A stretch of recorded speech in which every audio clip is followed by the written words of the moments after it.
This time last night, you'll have seen the German Chancellor Angela Merkel jauntily shrugging off the name-calling which has hung around her country for decades. But the truth is there are still Nazis in Germany. The question troubling Germans is how many? The security services there are scrambling to track down and arrest far-right fugitives after the discovery that a neo-Nazi cell apparently murdered more than 9 people over a spell of 10 years.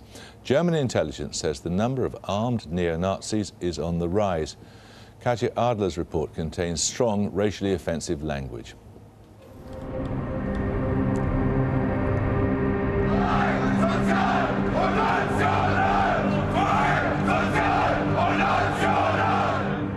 The number of armed and violent neo-Nazis is on the rise. The far-right movement is diversifying, attracting growing numbers of students and middle-class professionals.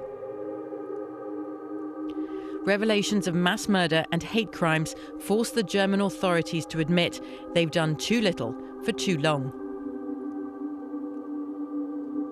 Is Germany's Nazi past preventing it from fighting right-wing extremism now?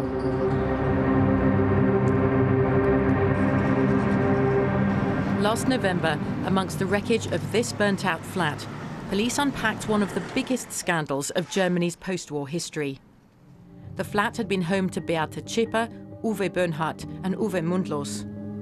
Known neo-Nazi activists, they'd been on the run for years, remaining at large despite carrying out, by their own admission, at least 9 murders and a number of bombings. Beate Zschäper turned herself into the police. Her accomplices were found dead in a van in an apparent double suicide. Police found a version of Monopoly that Beate had been selling. Germany's intelligence service showed Newsnight the game.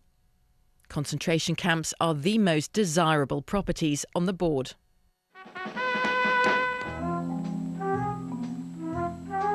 But this is what shocked the German public most.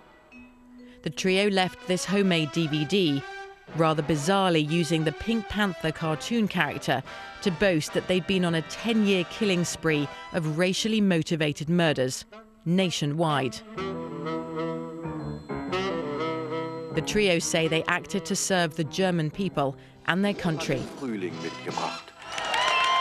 They sign off as the National Socialist Underground, or NSU, echoing the National Socialism of Hitler's Germany. Police say they had no idea. They'd blamed those murders on the Turkish mafia. Newsnight has seen a secret internal report revealing serious blunders by law enforcement agencies.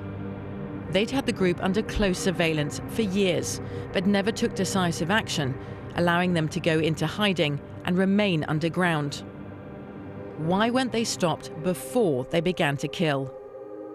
Helmut Röver was the local intelligence chief at the time.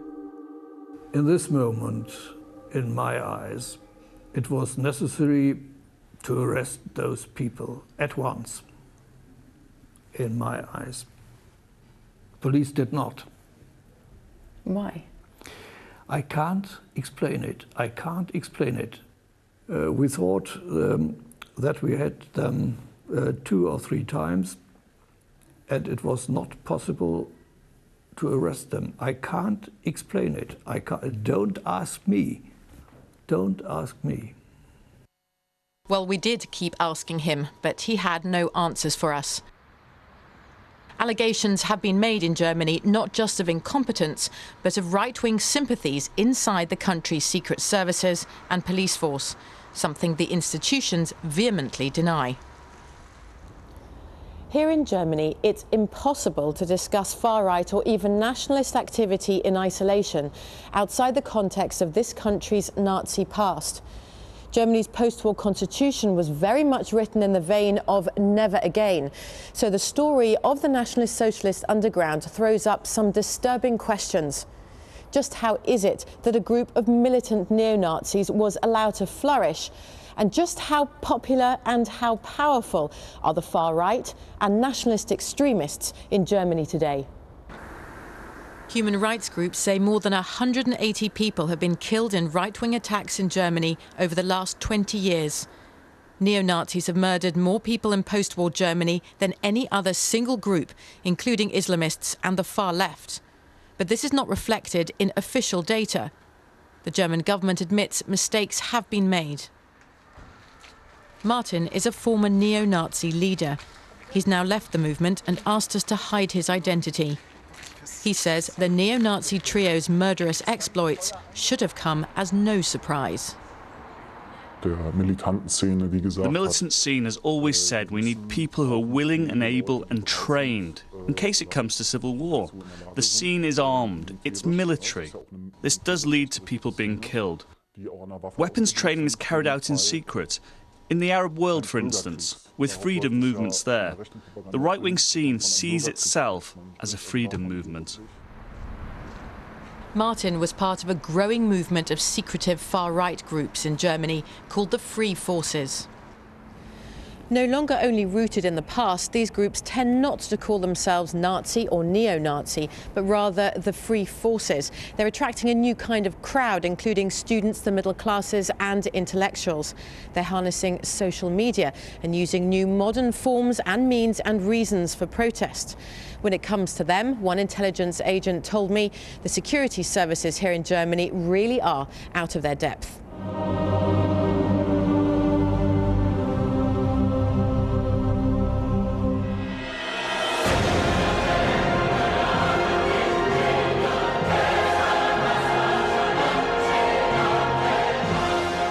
This group, the Immortals, is part of the new crowd.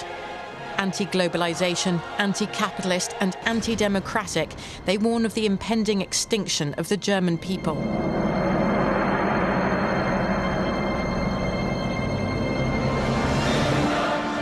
Hard for the authorities to catch, they use text messaging to organize spontaneous demos across the country, like this one in their propaganda video. After 15 minutes on the street, they've gone. The leadership is always trying to attract members of the so-called upper classes, students who one day can act as lawyers or doctors for the scene, really do something to help the movement. You'd never imagine that those sorts of people supported the far right, and they may deny their affiliation in public, but they are very much part of the movement, more so now than ever before.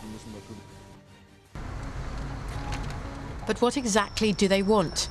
Far-right activists are somewhat camera-shy. They say they're hounded by police and hemmed in by post-war German laws. We went to Berlin's best-known neo-Nazi pub, the Executioner, to see if we could tempt the punters to talk. They've never let a camera crew in here before, but after a couple of Himmler cocktails, Uwe Dreisch, the former head of a now-banned neo-Nazi group, sat down with us. Who are we? We are nationalists. We care deeply about our fatherland. We don't like the state that exists here right now in Germany. We want to rebuild our country for our citizens, the German people. We want to protect our culture, our country, our religion. In Britain, you too are proud of your country, but here I, as a German, am a second-class citizen. This is because we live with eternal war guilt here in Germany. Others get preferential treatment, not us Germans. Those outside here who say this pub is full of evil Nazis, how would they know? They're afraid to talk to us. They try to ban us. The British owner of the pub asked us to hide his identity to protect his family. He was amongst many that night who complained to us about strict German laws they believe are used to persecute the far right. If the German government make laws that you can't express your freedom of speech, then there will be an uprising. It will happen. Just because it will be forbidden, it will happen. If they let these laws go, then people will be a lot more freer. They will say what they think. There'll be more discussion. And they won't have as many political problems as they do today. What many lawmakers say they don't like is that the far right rejects the German Federal Republic. The nationalists want a new order in Germany, non-democratic, non-multicultural.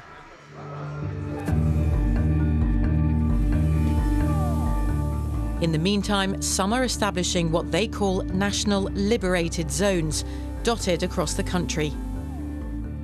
We're on our way to Yamal. It is the only village that really has been completely taken over by neo-Nazis in Germany to date. They have all the houses now except for one. They pretty much forced out all the other villagers.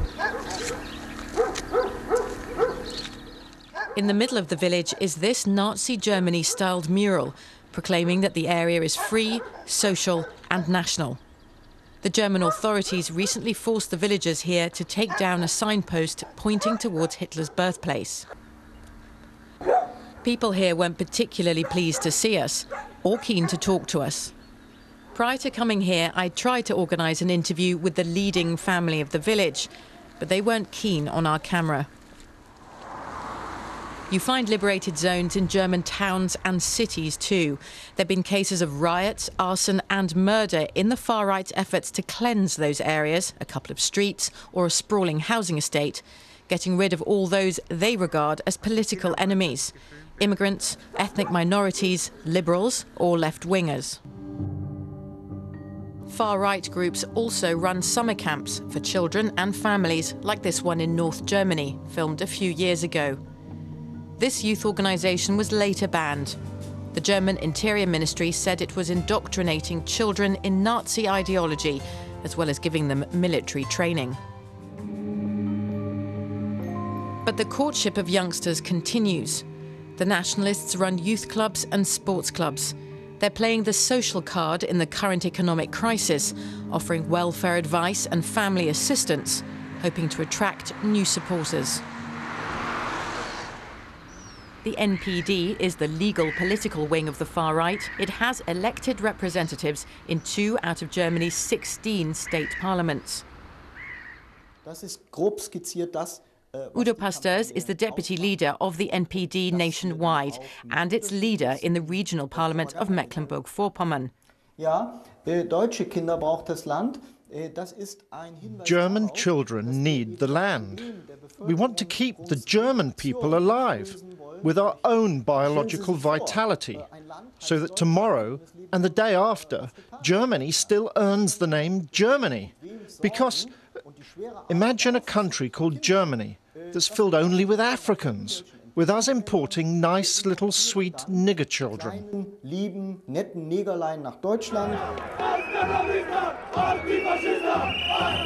The German government says it's looking to ban the NPD because of the party's association with extremists. Its alleged links with the neo-Nazi killer trio, the National Socialist Underground, and NPD members' questioning of the Holocaust. I asked Udo Pasteurs what he thought of Hitler. Look here. If one speaks about a historical figure, it's impossible to do so during a short interview.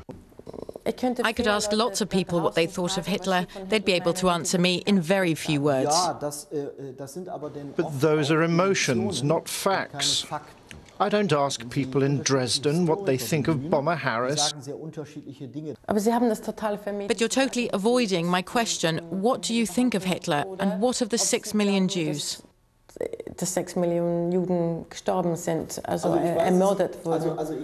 Let me point out to you that in Germany you are punishable by law if you don't accept the authorities' version of what happened at Auschwitz-Birkenau.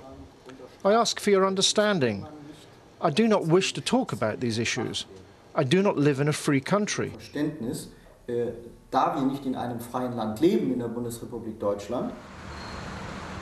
German nationalists say they represent the German people.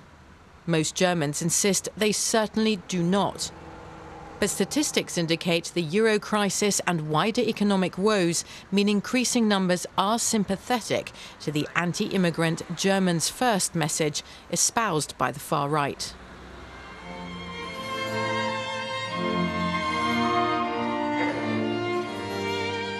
This was the state memorial service last month for the victims of the National Socialist Underground. Just a few days before, more than 2,000 neo-Nazis marched in Dresden. At the memorial, there was a profound sense of remorse, with political promises to crack down on the far right. But as the story fades from the national headlines, human rights groups say they're concerned the neo-Nazi issue will be neglected again. It is a minority movement. But Germany's nationalists and the so-called free forces are a force that needs to be dealt with. The question is how. Katy Radler reporting. Tomorrow night we'll discuss what impact Germany